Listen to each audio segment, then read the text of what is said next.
السلام عليكم ورحمة الله. هنبدأ مع بعض تخزين البطاطس علشان شهر رمضان، كل سنة وانتم طيبين. هنختار نوعية جيدة وهي اليومين دول سعرها كويس.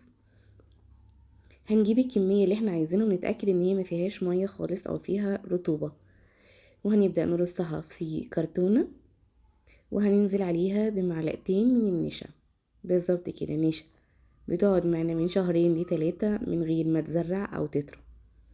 وهنا هنحط لو عندك ورقة جورنان او ورقة بيضة عادي من الكراسة بين الطبقات، ونبدأ نرص الطبقة التانية. وبعد ما نكمل رصها هننزل عليها بالمعلقتين بتوع النشا ونكمل، وهكذا بالورق الأبيض. وبس كده نركنها في مكان ما يكونش فيه حرارة عالية، ونيجي نستخدمها بعد شهرين بعد 3 هنلاقيها نفس ما احنا جايبينها من أول يوم.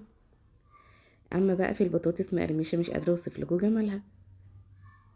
يلا جربوا طريقتنا، ولا زيت ولا نص قلية ولا تاخد مساحة في الفريزر ولا حاجة خالص، ولا نحطها في التلاجة وتطرى معانا او تزرع.